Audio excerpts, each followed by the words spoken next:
Well, if you guys remember, in my best books of 2025 video, I said that I had read so many comics this year that I had to split my top comics of the year into its own separate video. Well, this is that separate video, so I guess we should get to it before too long. Hello, everyone. Britton here, also known as Samoki Dude, and I'm back with another best of video. I am doing the best of comics, the best comics that I read in 2025. Yes, as I said in the intro, I read so many comics this year. I managed to find 10 that were surprising to me, that moved me, that really caught me off guard. And even though I didn't give a single 5-star any of the books that I read this year, I did give a couple of 5 stars to comics that I read during the year. There was a lot of really good ones. I had a very good year of comic reading. I read a bunch of, I did the Year of Lemire, of course, which is where I read a bunch of Jeff Lemire's books. You'll see them be mentioned a couple times in this. Read some Superman books because the new Superman film was coming out. Read some Fantastic Four books because the new Fantastic Four book came out, or new Fantastic Four movie came out, sorry. Both of them were quite good. Also read some other comics that just I wanted to get out of the way because I wanted to read them for a long time, and I finally did. So yeah, just a good year of comics. Maybe some of you don't quite care about this as much as I do, but hopefully if you guys stick around, you'll find some books that might interest you. So yeah, I should also note before I get into this, I recorded this earlier, I forgot to mention this, I don't own all of the comics that I read this year, so you will be seeing some appearances from my phone. I know, I'm sorry, I prefer physical media myself, but that is just the way that it went, unfortunately, during the year. But yes, so I will be talking about some, I'll be talking about my 10 favorite comics of the year. But before I get into that, a few ground rules. So let's get them out of the way.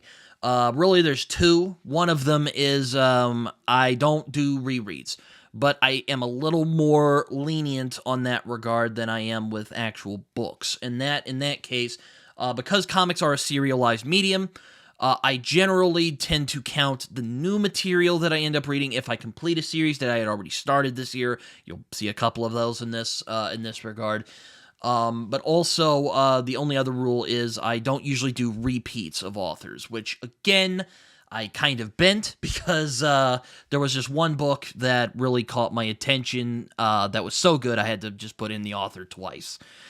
So yeah, there you go. I guess rules are just meaningless at this point. But yes, I generally try to stick to those rules in both of these lists. But that is generally the rules on that case.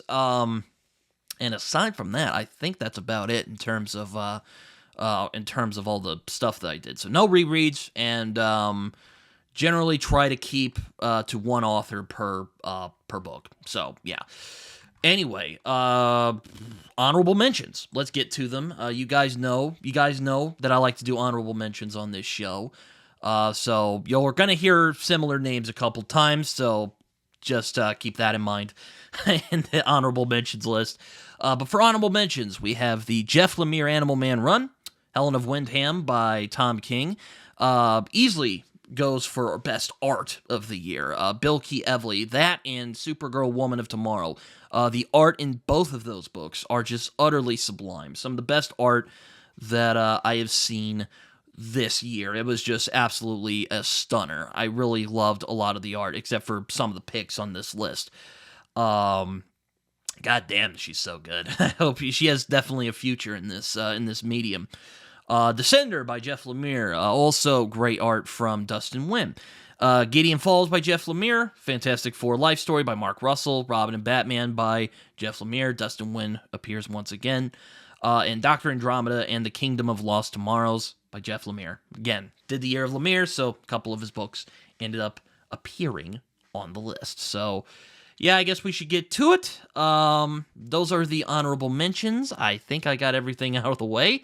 So, yeah, let's actually get to the top 10 list. Enough stalling. So, this is the top 10 best comics of 2025 that I read this year. Let's get to it. So, the first book that I have, this is the one where the same author appears, and he will appear a little later on the list. This is where I bent the rule because this book was so good, I had to add it onto this list because it was just that good. And that book is part of the Year of Lemire reads that I did this year, and that is Fish Flies by Jeff Lemire. Fish Flies is an interesting book because Lemire initially did this on Substack.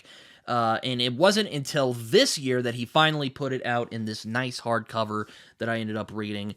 This was really good. I really enjoyed this book. Lemire is doing his general Lemire thing, capturing the loneliness and often eccentric characters who populate rural Canada, telling this is kind of an interesting genre blender because it's partly a crime story that you would see from someone like Ed Brubaker and Sean Phillips, but there's also this strange mystical thing going on. It also turns into body horror at times. It kind of reminded me of The Fly, which funnily enough, I actually think that it's mentioned here in some of the blurbs. No, that was a mistake on my end. I don't know what I'm doing. Really good work from Lemire. It's Lemire doing what he does very well. Also, just some really great artwork. Really love the artwork. You can just see here. There's I really love the wide shots. I really love the paneling that Jeff Lemire does. I really like how he flows from one panel to the next. I really like that. Look at that. Really, really nice. I like how he sets up panels, or how he establishes atmosphere. Really like that a lot, especially, hold on, let me find it here. Stuff like this right here, really like that. But it's also a really touching story about redemption and friendship, and guilt, which is obviously what a lot of really great crime fiction is about. It's about characters kind of dealing with their past mistakes. There's also a really good crime story in here, as well as the cop, who's the black guy right here in the suit. He's trying to figure out what the hell's going on. I also really love the watercolors that Lemire uses. I think he does them himself. Just really, really nice work. I really love how it adds to the melancholy mood. I don't know if it's some of the best. There's even some art from a guy called Sean, I think it's Kamatur, Kuruneru. I'm sorry if I got that name wrong. He does a part of the book right here. It's all green. It's really nice. I really enjoy that part of the book. But Fish Flies is a really great read from Jeff Lemire. I don't know if it's one of his best works, but it is a very, very good one. It was one that ended up making it on this list because, Year of Lemire was a thing this year. And it was really, really good. It was really fantastic. Really loved, really enjoyed Fish Flies quite a bit. It was one of the better books that I read during this year, but that was not the best Lemire book that I read this year. That will make an appearance very soon. So yes, Fish Flies is my number 10. Number 9 is not a Lemire book. It's actually a much stranger beast than that. It's a book that some friends of mine at my local comic shop, and also my good friend Zach, the Storytelling Dragon, I'll link him to, or I'll tag him in the video if he wants to watch this. He actually pointed this out to me. He told me that this was just one that he really liked, and one that he really enjoyed, and I knew I had to pick it up. I ended up reading it for the Spoopathon, and that book is Beneath the Trees Where Nobody Sees. This is by Patrick Horvath, who has, in one fell swoop, established himself as a talent that I will be keeping my eye on. This is a writer-artist who is very, very skilled at both. He is as good of an artist as he is a storyteller. Really enjoyed this story. It's a really great amalgamation of cute, funny animal books along with rather gnarly serial killer goodness. If you're a fan of stuff like Dexter or Red Dragon or, any of the Hannibal Lecter books, give this book a crack. It's a lot of fun. I really love the art, particularly. I love the kind of cutesy art style, but then it's contrasted with the graphic violence like this right here, where a particularly unpleasant character gets manhandled. But the story is about this woman bear named Sam, who is the bear lady right there. You also see her on the cover right here. She is a lady who's pretty normal. She runs a hardware shop, but she's also a psychotic murderer. And the best part of this book is that Horvath doesn't even attempt to justify what Sam is doing, and doesn't hold back from the fact that this, I don't want to call her a woman because it's an animal woman, but this person is a monster. There is no dancing around that subject. She is a psychopath who kills people for her own psychotic reasons, and there's never an explanation or attempt to justify what Sam is doing. We don't really know why Sam does this. I don't even know if Sam really knows why she does this.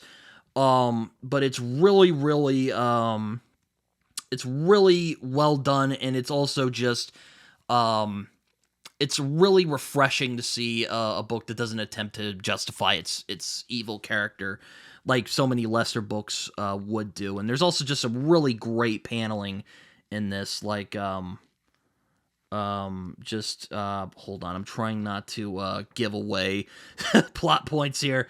Here's some really great paneling right here. I also really like, there's one part where she's talking to one of the characters. I really like how the animal traits are used in the story.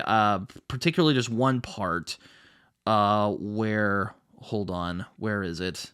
Where she's questioning somebody who's like a turtle man, and the turtle's head goes down, like the head, like he gets nervous and his head goes into the oh, here it is, yes, right here. I really like how he uses the turtles. I really like how it uses the turtles mechanism, how it goes down. It really adds character to the story, I think. And you also see that towards the end when Sam decides to go into hibernation, much like a bear would. This was a really good book, though. I really enjoyed this. It was easily the best horror book that I read this year. Just really great art, really great storytelling. Really like there's some more of the great art right here. I really love how he kind of combines the writing and art. It's just really good stuff. I really enjoy Beneath the Trees Where Nobody Sees. This was a fantastic book. I highly recommend everyone should go out and find it whenever you can. It was my number 9 pick for best comic of 2025 that I read. I did hear also there is a sequel that recently came out, so I will probably be checking that out whenever it comes into trade form. So, yeah, there you go. That's my number 9 pick. My number 8 pick is going to be the first one on my phone, and that one, unfortunately, I didn't get a chance to get any physical copies, but number 8 is one of probably the best mainstream superhero story that I've read in a while, in terms of actual runs, and that is the Ryan North Fantastic Four. I decided to read this because there weren't that many volumes or issues out. It's only about 32 right now. I think it was relaunched into a new segment, but I've caught up to the concurrent where it's at now. I think it's gone on for a couple issues now, but this run has been absolutely fantastic. I was a bit skeptical because Ryan North, I read his Incredible Squirrel Girl, or no, it's not Incredible, it's an Unbeatable Squirrel Girl a few years ago. Thought it was fine, realized it wasn't really for me. I was kind of skeptical of his approach on Fantastic Four, but man, oh man, was I won over. I was really won over by the fact that he really understands the dynamics and really gets to the heart of the Fantastic Four. They're a family. They bicker, they get mad at each other, they fight from time to time, but there is still that love that brings them together, and it was just a delight to read. And it's also just really nice, like it's kind of a good palate cleanser type of run. You know, if you're kind of stressed out and you want something to just read and enjoy and have a good time with, Ryan North's Fantastic Four was really, really good. And I really enjoyed reading it throughout the year. And there's some pretty strong emotional moments as well. It's hardly shallow. There's some really strong character moments. And also, a lot of the stories are done in 1 or 2 issues. There are a couple of mini arcs in the run, but this run is mostly like 1 or 2 issues long. It's a pretty standalone story, or if you don't care for that story, you can just go for another one. The reason why this didn't go long, the reason this wasn't higher on the list is because The art was a bit inconsistent. It was not bad. It was pretty good for the most part, pretty competent, but I didn't really feel like it complemented the tone of the series very much. I kind of wish that Marvel would get someone like a Chris Samney on board to do the art for the run. North doesn't really have a consistent artist like he did for Unbeatable Squirrel Girl. Maybe he could have gotten Erica Henderson back. I mean, I didn't love her art style all that much, but, I do think her style would have fit very well for the vibe that Ryan North is going for. And also the nice thing is while I don't think this run is ever going to touch the majesty that is Jonathan Hickman's phenomenal Fantastic Four run, which is still, in my opinion, the best Fantastic Four thing that's been done in recent years. But Ryan North really, I don't know if he's giving him a run for his money, but he has done a very good job in getting down to the heart of Marvel's first family. And there's also some really great Alex Ross covers you can see here. Sorry, you can't really see it very well. It's not very well.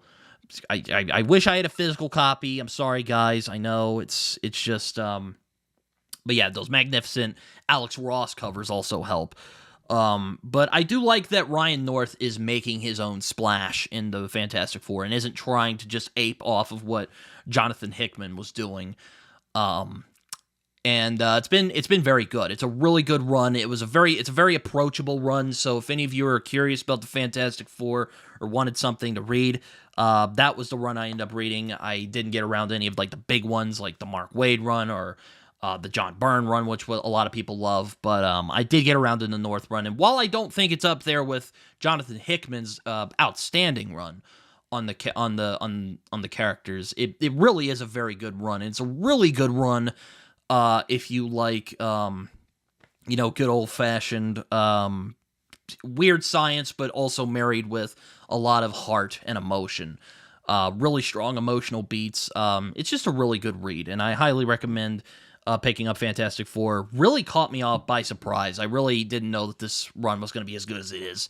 I do hope to catch up with it soon, but I'm kind of waiting for some of them to come into trade some more so I can get them. It's kind of annoying when Marvel or DC relaunch series into, different runs, but, what are you going to do? That's kind of where we're at, so yeah. But my number 8 pick for Best Comics of 2025 is the Ryan North Fantastic Four. It is easily the best Big Two thing that I have read in recent years. I know a lot of people have been telling me about the Absolute books and all that, but in terms of just mainstream superhero stuff, you can't go wrong with Ryan North's Fantastic Four. And it's still going on right now. Go get it. You will not regret it. It's really quite good. So, yes. Moving on to the next one. Number 7 is another one, actually kind of going on with the Superman theme. This was one that I read kind of off on a whim. I read it after reading kind of a Fantastic Four book. I read Fantastic Four Life Story by this author, but I found myself being considerably more impressed with his take on Superman, and that is Superman Space Age by Mark Russell and the Allreds, Michael and Laura Allred, who have done stuff like, damn it, what's that superhero called? It has the exclamation point. I'll put the name up here so you guys know what I'm talking about, but they did a really good Superman story, and a lot of people know Mark Russell as kind of a snarky, satirical kind of writer. He did the Flintstones comic from a few years ago, which is actually quite good. A lot of fun.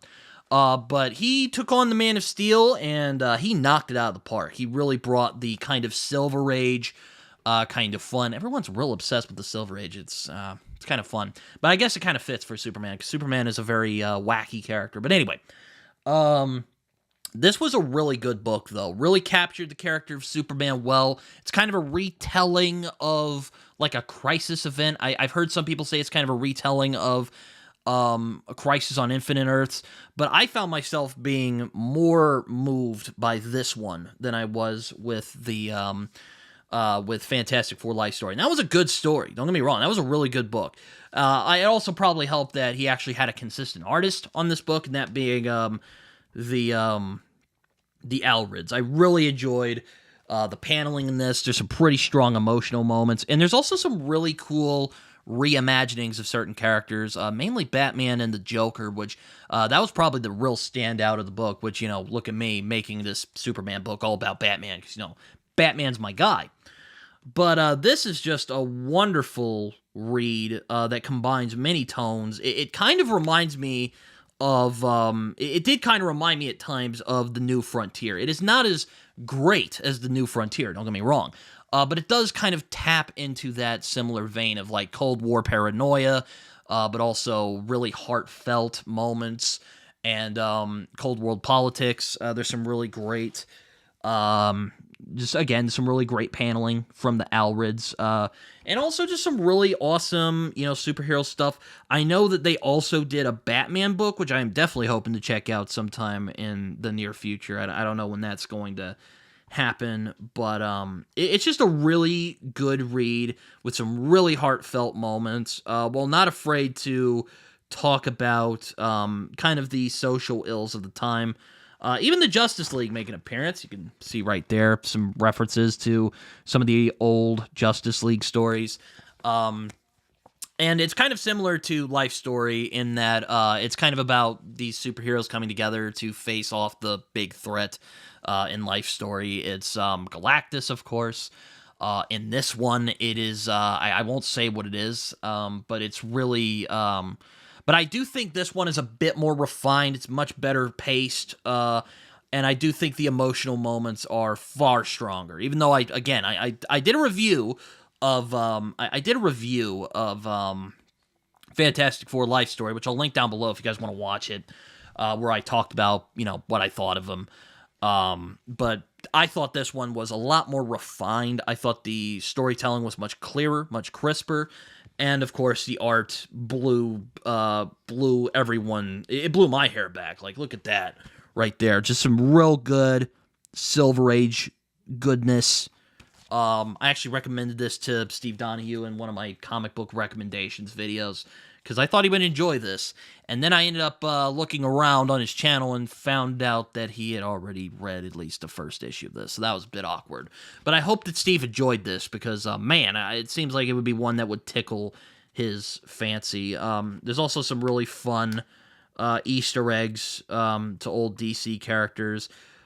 This is the first of the Superman books that made it on this list. Here's some other really great illustrations by the Alrids. But for number 7, my pick is Superman Space Age by Mark Russell. Just some really, really good stuff. And, of course, some great artwork by Michael Allred and some great coloring from his wife, Laura. Just really, really good stuff. Superman Space Age was really good. And is not the best Superman story that is on this list. So, yeah, moving on. Getting on to the next one. The next one, my number 6 pick, is one that is from an author that I often have a complicated relationship with. I'm sure my friend Shay will appreciate me mentioning this one. But it's really hard to put into words kind of that relationship at times. But I'll just get it out of the way. It's Gotham Year One by Tom King and Phil Hester. Tom King is an author that I don't always get along with. I think he has great ideas, but often I do think he tries to get too clever for his own good and sometimes falls flat on his face. But when he is on a roll, he really can get on a roll. And I will say it right now. I'll be the first to admit, Gotham City Year One is one of those books where he is on a roll. This is a really good, really great noir story. Big one for fans of the genre. If you're a fan of stories like Ed Brubaker's stuff that he's done with Sean Phillips, not quite as dark, or even if you're a fan of some of Frank Miller's stuff from back in the day, highly recommend picking this up. Though, if I could compare this book to anything, it would definitely be the film Chinatown, which is one of my favorite crime films, and one of the greatest films ever made. Very similar in how it's about this idyllic exterior that is Gotham City, but also the real dark heart that is underneath, the evil that exists within.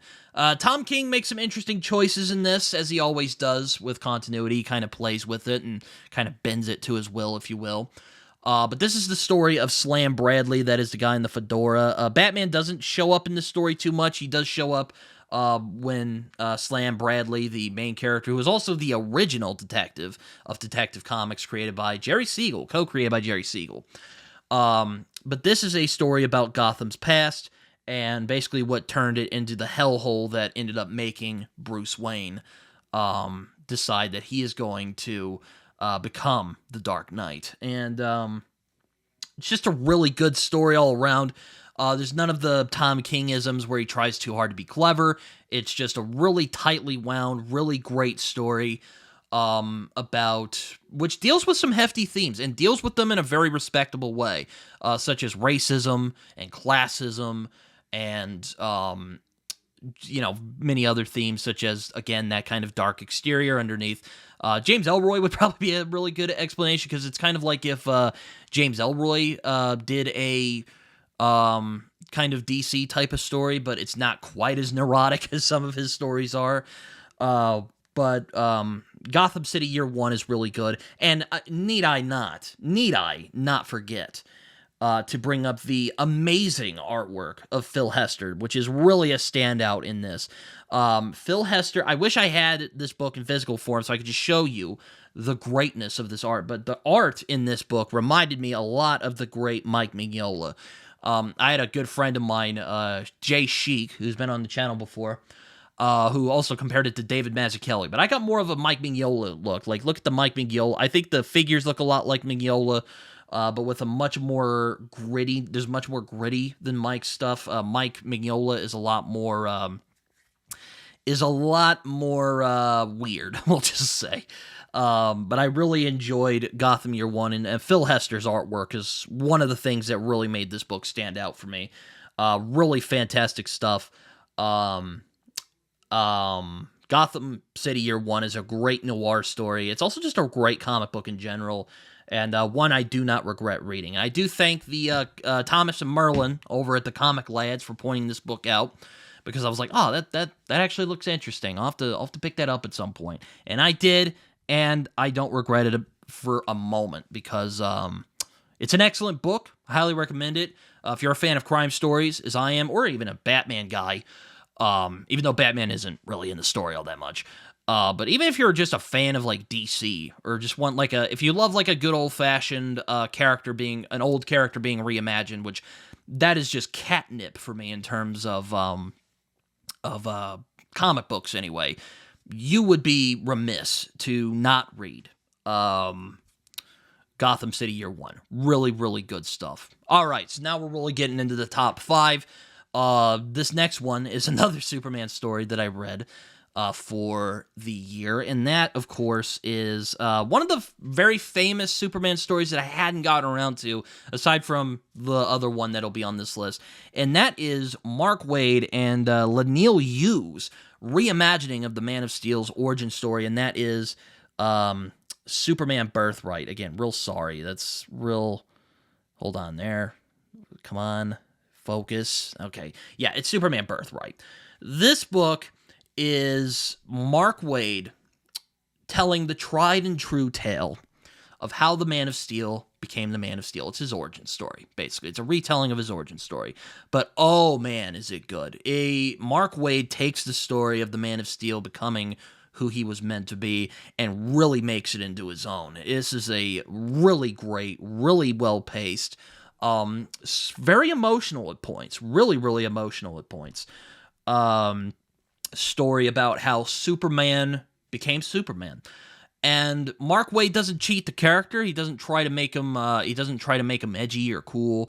He is still the Boy Scout that we all know and love, though he does get angry, he does get sad, he, feels love, but he still is a guy who's committed to doing the right thing no matter what, and that is what Superman should be. And there's also some really strong emotional beats through the story. And while Leinil Yu's art style didn't really, wasn't like a oomph, it wasn't like a Chris Samney or a Kurt Swan for that matter, or even the Alreds for that matter, he does some very good work in this. And really great action sequences. I especially love what Mark Waid did with the relationship between Superman and Lex Luthor. And they were actually, in this book, not really a spoiler, but I'm going to try and keep them as vague as possible, but they were friends at one point, and there's a lot of pathos that is taken from that friendship and how it slowly breaks apart over the years because Lex Luthor is who he is. And I really like how he depicted Lex Luthor less as this, like, evil guy, even though he is an evil guy, more of this kind of sad, broken man who lives in this world that really doesn't understand him all that much, and ironically enough, except for Clark Kent, his old friend. Really loved the moments between Superman and his parents as well. Really, really strong stuff. Just really strong storytelling all the way, and a really, really good ending as well, particularly with how one of the core mysteries of the story is carried out. It's a really remarkable read. Really enjoyed Superman Birthright, and it's funny because the compact edition of Superman Birthright actually came out this year. I didn't grab it because I don't really like the compact editions. I don't like how they look. Call me a snob, I don't care. I don't really like how they look. But I am glad that they're out there. You're getting stories out to readers pretty cheap. Though I do find that the kind of compactness is kind of taking away from the artwork. They did some for like Kingdom Come and DC The New Frontier, which I do think need to be seen in their glory with those big pages. But yes, Birthright did, funnily enough, come out in compact edition the same time as I was actually reading it. So that was just kind of a funny coincidence there. I probably should have just sucked it up and grabbed the compact edition, but I couldn't bring myself to. But number 5 is Superman Birthright by one Mark Waid. So, yes. Moving on to number 4. Now we're really getting to the heavy hitters. This is another one from the Year of Lemire. This is the best book that I read from Lemire this year. That was a lot of rhyming. But anyway, I read this one, and this was the one that most resonated with me emotionally, even though I'm not Canadian. And that book, of course, is the collected Essex County edition by Jeff Lemire. Sweet Tooth is still my favorite of the Jeff Lemire books, and I don't think that love is ever going to be pierced. I don't know if it's ever going to be supplanted, for that matter. But I could definitely see why a lot of people say that Essex County is some of Lemire's best work. Why a lot of people say it's their favorite. There is some really, really great emotional moments. I did do a review of this book, so if you guys want to see what I thought of... if you want to see what I thought more specifically, I'll link it down below. But this was a really, really good read. I really enjoyed this. It is Jeff Lemire doing what he does best, which is discussing the quiet desperation of people who live in Canada, particularly rural Canada. But it also feels like a love letter of Lemire to the people and the place that he came from. And there's a lot of really moving parts of the story. And even though I know that Lou's story, the deaf guy, I know his story is kind of the real tearjerker of this collection. And it is a very moving and emotional story. I really thought that the friendship between Jimmy and Lester was really the standout for me. It's these two right here. Lester is a kid in the cape and the superhero outfit. And there's Jimmy right there. He's the guy, he's a soccer player. Or not soccer player, he's a hockey player at one point, but he doesn't do that anymore. I felt it was their friendship that really, really got me emotionally invested into the story. And just seeing, I really felt bad for Jimmy. It becomes clear that he's kind of a screw-up. He's made some pretty bad mistakes in his past, stuff he can't really come back from. But he also comes from a really troubled background as well. It's just really sad, and it's a really moving story, especially once you realize what their actual relationship is, Jimmy and Lester. It's really, really powerful stuff, and the art in this is quite minimalistic, I'll admit. There you go, but it can be very evocative at points. I really enjoy how Lemire uses the minimalist colors to stark effect. There you go, right there. I really like the little watercolor that he uses right there. And this was Lemire like starting out, so I can't really fault him for looking like that. Here's really one of the money shots of the whole series. There you go, right there. Just so powerful in one panel. Just really great paneling from Lemire. Lemire's always really great at pacing himself, and really capturing movement and establishing atmosphere. But this is just a beautiful book, very well written, but also very well drawn as well, even though the art, again, is minimalistic and will not appeal to everybody. I was reminded quite a bit of Frank Miller and how there is a fluidity with the storytelling, but it doesn't quite have the macho-ness, the obsessive machismo that you might find in a Frank Miller book. Really, really enjoy this book a lot. It's really great if you want to read comics and you're not really that interested in superheroes. This is a good one I would recommend. Essex County is Jeff Lemire at his best, doing what he does extremely well. And it was the first one that I read. It's a really good winter read, so right now I'd say would be a really good time to read it. That and like Roughneck would be really good winter reads if you want to really get into Lemire's work. But I really love Essex County. This was a really excellent book. It's one that stuck with me since I first read it, all the way back last year even, because I read it around January, and it was quite crazy. So yes, Essex County is my number 4 pick. I don't regret it for a moment. Just an amazing, amazing read, and really one I highly recommend for anyone who is interested in comic books as a medium, but also just interested in great storytelling. It's just a peerless book, I think. It's just really, really good. Moving on to the top 3. We are really getting to the bangers now. And Superman Birthright would have been my favorite Superman story that I've read in some time, but I just had to give it to another one that I read this year. This is another classic Superman story that I hadn't read up until now, and that story is Superman for All Seasons by Jeff Loeb and Tim Sale.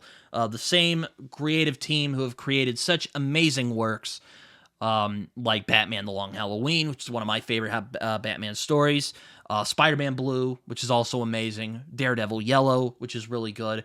And this is another excellent collaboration between those two guys. This is just an amazing, amazing Superman story that really captures the humanity of the character while also not shying away from the fact that he's really, he's also has the powers of a god, basically. But he's also just a regular guy, and this is very much a classic, nostalgic Superman story with some of the best artwork that Tim Sale has put out. I mean, here, look at the money shot right there. Just an amazing, amazing artwork right here from Sale, with amazing colors by Jarn Hansen. I think that's how you pronounce it. He does some really outstanding work. I really love a lot of the paneling in this. Just look at that right there. Yes, Superman does kind of look like a balloon, but I do like that they were kind of going for the classic circus strongman look, because that's what Superman was initially inspired by, at least the look. When Joe Shuster and Jerry Siegel first came up with the character, they imagined him looking like a circus strongman. You could definitely see this being an impact on James Gunn's version of Superman, particularly the scenes with Ma and Pa Kent. Just really heartfelt, introspective storytelling that Jeff Loeb can do very, very well, with some just magnificent artwork by Tim Sale, or some more just amazing panels. That's another really great wide shot. And there's even a story at the end of this called Sam's Story that was written by Jeff Loeb's son, who unfortunately passed away from cancer. He wrote it before that happened, and I thought it was even more moving than the actual For All Seasons. I thought it was a very touching story. If you manage to get this version of For All Seasons, it's in the back. It's really, really good. Very, very moving stuff, and a really great story from Jeff Loeb and Tim Sale. Another really great collaboration between the two. Man, Tim Sale was a really great artist. I mean, I had my issues with him, but man, it is so sad that he is now gone. He's been gone for almost 3 years now, and I think he has been gone for 3 years now, and it's a real sad thing. And I definitely miss him. We definitely need his talent in the comic book medium. It's really unfortunate that he passed when he did. And just some really great, nostalgic. It's very, very touching. Very, very good. Just look at that. Just really great artwork. But yes, my number 3 pick is Superman for All Seasons by Jeff Loeb and Tim Sale. So there you go. I almost said Jim Sale. That would have been embarrassing. So now we are at the top 2 picks for the year. The second one was almost my first one, but then the first one just came in and just slapped it out of the way and was like, move. And you'll see what it is, in a minute. So, yeah. Number 2 is one where I had to make kind of an exception because, while I did start the series very many years back, I did get around to actually finishing it this year. It is another, remarkable work from who I think might be the best comic book writer living today. And that is, of course, Paper Girls by Brian K. Vaughan. Paper Girls is basically Brian K. Vaughan's version of The Invisibles, the Grant Morrison series, though I think it's a bit more coherent, just as wildly imaginative, but I do think it's far more focused and disciplined. This is easily the best time travel story that I have read since... that I have encountered since perhaps 12 Monkeys, with respect, of course, towards such great films as Time Crimes and, of course, Primer. This story, what is so remarkable about Paper Girls is as wild as it is, as imaginative as it is. I mean, just look at some of the panels in this. Just absolute insanity. Just here's some right here. And, like, there's some more. Where is it? Here's some more just wildness. For as weird and wild as this book is, it is meticulously constructed. There is nothing that is left unsaid by the end of the story. Brian K. Vaughan is working at the height of his creative ability here. And it's one of those just great things where he has a story, he tells it, there you go. It's done, it's over, nothing else needs to be said. And you know how great that is? You know how amazing that can be?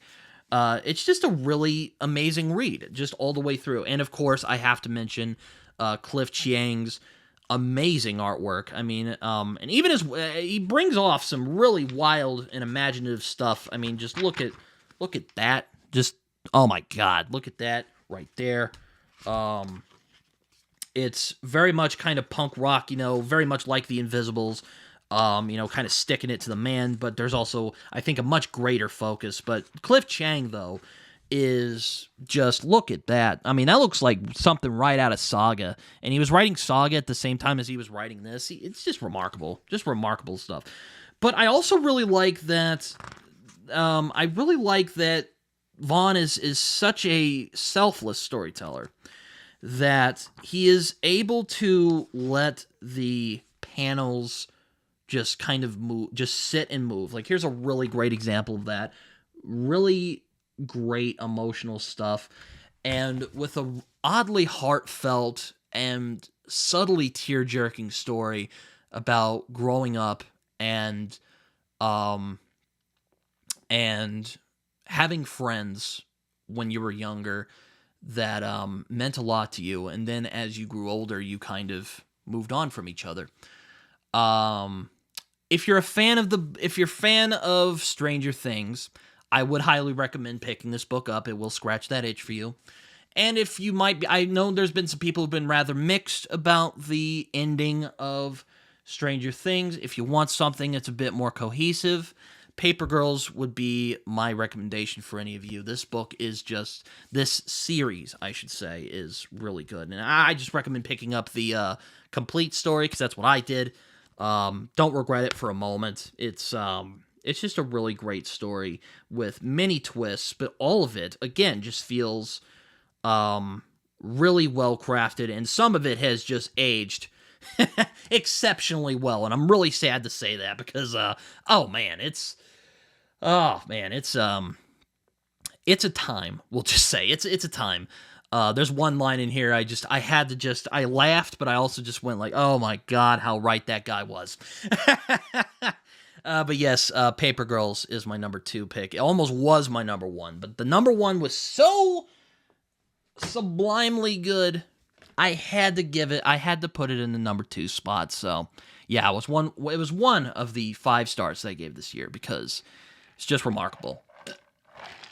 And it's also just an amazing piece of sequential art, and I highly recommend it.